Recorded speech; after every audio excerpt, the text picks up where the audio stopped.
Hey everyone, how's it going? So it seems like a lot of you liked my last battle video. That's really cool. They're a little easier to make than some of my other videos, and they're super fun. I really enjoyed making them. So here's another one from a long time ago. This one's like 5 months old, and I'm facing someone using all UBERS Pokemon, which if you don't know is the highest tier in competitive singles, and I'm using Pokemon all from the lowest competitive tier, which is called PU. So I'm leading off with my Prankster Illumise. I love Prankster, really good ability. But I can't really use a Prankster move because Mew Synchronize would be a problem, so instead I go for Bug Buzz, and even though I have no investment in special attack, I'm max special defense, max HP, it still does a fair bit of damage. But as you can tell, this person just way better than the last one. They understand type advantages and disadvantages, probably were anticipating a second Bug Buzz, and swapped into Primal Groudon, which is a really good swap-in for Illumise. I don't know if they knew this, but I can do basically nothing to this thing. I wasn't sure they'd swap out. When you see someone use Metronome on turn 1 with a shiny Mew, you think they're either really good or really bad. So I wasn't sure yet which one they were, but I'm about to find out pretty soon. I can't do anything to this thing, like I said, so I'm going to swap into my Drifblim, which is one of my favorite Pokemon that I use. It's a really gimmicky set. Most of my sets are really gimmicky, but this one can work really well, and it actually did here. So the Primal Groudon goes for Flamethrower, and I'm just able to use my Citrus Berry. I just survive on like 30-something health. And basically, this is a Unburden Citrus Berry Drifblim with Destiny Bond. The idea is, if you're faster, it doesn't matter, but if you're slower, which I might have been, get hit, use the Citrus Berry, Unburden will activate, which doubles your speed, use Destiny Bond, get rid of the other Pokemon. However, this was incredibly lucky because this trainer could have gone for Eruption first. Instead, they went for Flamethrower, then Eruption.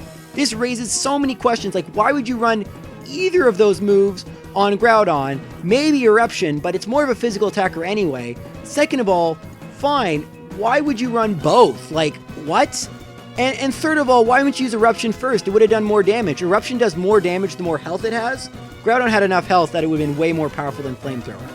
And it would have easily taken out my Drifblim. But I guess they, that really changed the battle. Okay, so Illumise is back out now against Mega Rayquaza, and I get off the Prankster Thunder Wave, which is really good, and they're going to try and set up on me. This is not a good idea, and they kind of make this mistake a few times in the battle. I decide to go for Encore. It's such an annoying move to give a Prankster Pokemon, and it works so well. As soon as they set up with an entry hazard, with weather, with whatever, just use Encore, and now they're stuck.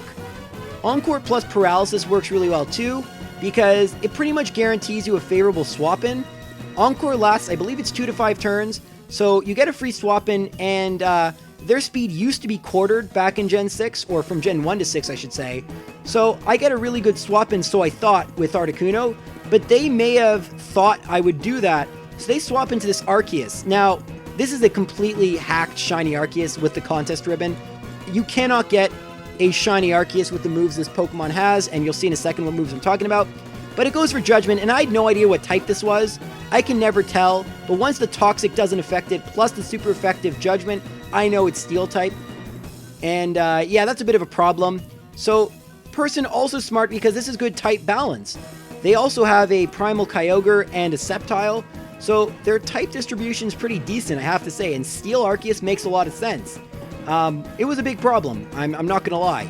Now, I let Articuno use Protect and get a little bit of Leftovers recovery back. It's kind of a special wall, which is why it survived the first Judgment.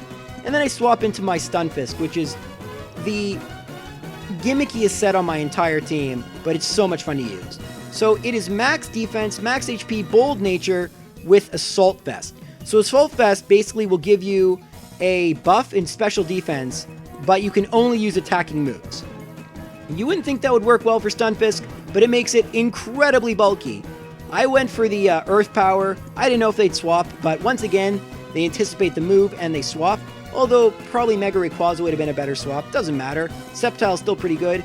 I swap into Illumise expecting a Leaf Blade. Instead, they go for Swords Dance.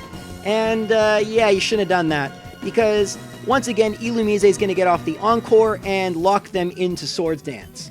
So, I don't actually have to swap out here because this is a pretty favorable matchup. I definitely went for Bug Buzz on this turn.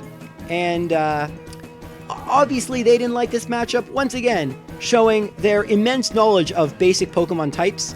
And I'm not sure why they swapped into Kyogre here. This is something I don't like to do. I never like to reveal my Pokemon or their moves or stat distributions, whatever, before I have to. That's why I keep going back into Illumise. I find that, surprising people. So if you notice, a lot of my sets are very gimmicky, and basically, the first time I battle someone, the surprise might work to my advantage, but the second or third time, they usually can counter them pretty easily. That's why they're gimmicky sets. They're fun when you're just doing random battles, but they're not. I wouldn't pretend like these are super competitive. Anyway, Bug Buzz does almost less damage to Kyogre than it did to Groudon. I go for Thunder Wave, and it goes for Ice Beam. Now, I have no idea why this thing is going for Ice Beam. It doesn't do a whole lot of damage, while Origin Pulse would have definitely taken me out. I'm anticipating another Ice Beam, because why wouldn't it have gone for it why would it go for it the first time? It must be going for it again. It clearly doesn't have a better move, or it thinks Ice Beam is the best move. And sure enough, he does go for Ice Move. I said it, I meant he. Excuse me. Just speaking very quickly. No disrespect meant to my opponent, of course. But I go for Roost, thankfully, and they're actually going to get fully paralyzed on this turn. It didn't really matter. I mean, I don't know what moves this thing had. The only moves it's revealed is Ice Beam, and it only ever reveals one more move in the battle, but not now because it's going to switch out. And once again, we're going to see the Arceus come in. So, I hated this matchup the first time. I don't like this matchup this time, and we've gone through 60% of this battle, and we've only had 2 Pokemon faint. So it's a bit of a chess match right now, but I'm about to make the chess match a little quicker, because instead of swapping into Stunfisk like I did last time, well, I go for Protect, once again getting a little more leftovers recovery.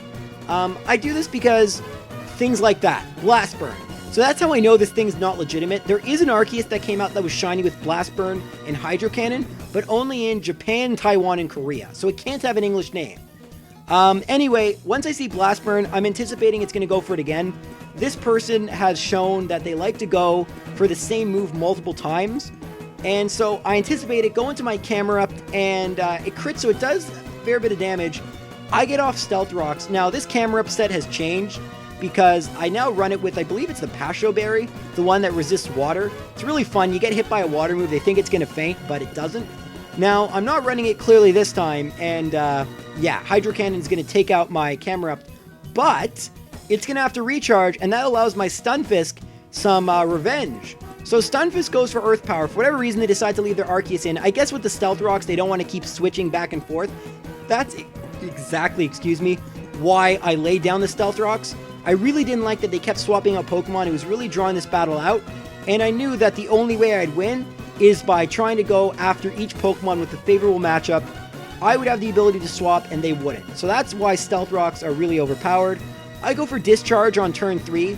This is what I do when I'm anticipating a swap. I'm thinking, oh, maybe they'll be smart and go for like Mega Rayquaza or something, or maybe they'll go into Kyogre. So I'm just going to go for Discharge. I know it'll take it out. It stays in, but it didn't matter. It took it out anyway. So at this point, I kind of missed commentating the Hydro Cannon that hit me, but I'm at such low health, I really don't see the need to keep the Stunfisk around. However, it still does one really nice thing by paralyzing the Sceptile with Static. That was really helpful, and allowed me to swap in my Bouffalante, which is my revenge killer. So Bouffalante has Choice Band and Retaliate. That's pretty much its job, and it does it really well. I love this set. I've been using this pretty much since X and Y.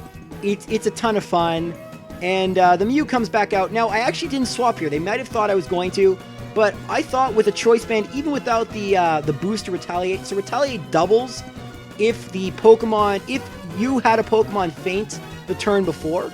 So that's why I did so much damage to Sceptile, even though it might have taken it out anyway. But even with standard 70 base power, I knew I'd take out Mew. The crit might have mattered though, because it did transform into Bouffalante. Very, very strange. I can't even keep up with what's going on. These moves are so strange. Anyway, once the Mega Rayquaza comes out, I do swap out Bouffalante because at this point, I'm basically sacrificing my other two. That's kind of my backup strategy. You know, go for favorable matchups. If your Pokemon faint, don't worry, Bouffalante can mop up the mess, because everything left is paralyzed. And that's exactly why Illumise and Bouffalante work so well together. Illumise paralyzes them, Bouffalante has the Choice Band and the Retaliate, and it just works really well. So I get Drago Meteored, and unfortunately, the item this Mega Rayquaza was carrying is White Herb, which restores their special attack to normal. I go for Frost Breath, which is basically like an Ice Beam, but it always crits. So it's base 60 power. With the crit, it does 90 every time, but it only has 90 accuracy, and it's good against Pokemon that like to set up defensively. I don't run it anymore. Now I run Frost Breath for a bit better coverage, and they go for Draco Meteor another time. I'd like to point out, why were you going for Dragon Dance so many times if you're just going to go for Draco Meteor? Kind of strange, but who cares? I go into Boufflant once again, go for Retaliate. Didn't really matter. This thing was on so low health. I wasn't sure Illumise would take it out though, and I needed Illumise for the Kyogre, so I just went for Retaliate. It doesn't matter, because at this point, I know I've won the battle. All I need to do is swap out Boufflant, go into Illumise, and just let Kyogre take out Illumise, and then go for Retaliate. I know that'll take out the Kyogre with the Choice Band, plus the boost to Retaliate once they take out Illumise. It busts out, by the way, Sheer Cold, and then they forfeit. So, yeah, that was a crazy ending to the battle. Sheer Cold, then forfeit. So, I guess they recognized that I was going to win. You know, good on them for not disconnecting. That's really annoying, and I wouldn't have been able to upload this video either way. But, yeah, I should go over my sets just very quickly. So, Illumise, basically, it's a Prankster lead, max special defense, max HP, with Bug Buzz, Encore, Thunder Wave, and I think at the time Tailwind, I have no idea. Boufflant, it is an Adamant Nature, max health, max attack, Retaliate, Earthquake, Mega Horn, and I have no idea what its last move is. I've changed these a lot since then. Articuno, max special defense, max HP with Leftovers, Protect, Roost, Frost Breath, and Toxic. Stunfisk, Assault Vest, Bold Nature, max defense, max HP with Sludge Bomb, Scald, Discharge, and Earth Power. Who am I missing? Drifblim has Hex, Hypnosis, Destiny Bond, and Thunderbolt. And Camera Up with Stealth Rocks, Yawn, yes, Yawn, Lava Plume, I think, and Earth Power. So, those are all my sets. So I do have a video from Sun and Moon. I'll probably upload in the next day or so. If you did like this video, please leave a like. It means a lot to me, and it helps get the channel to get more viewers, which is always good. And yeah, I hope you enjoyed the video. I have a big announcement coming up. I have a tournament for 10K subscribers whenever that happens. So I will release a video about that closer to when that happens. I'm still a long ways off. So yeah, leaving a like helps us get to that tournament. But thank you for watching. Take care.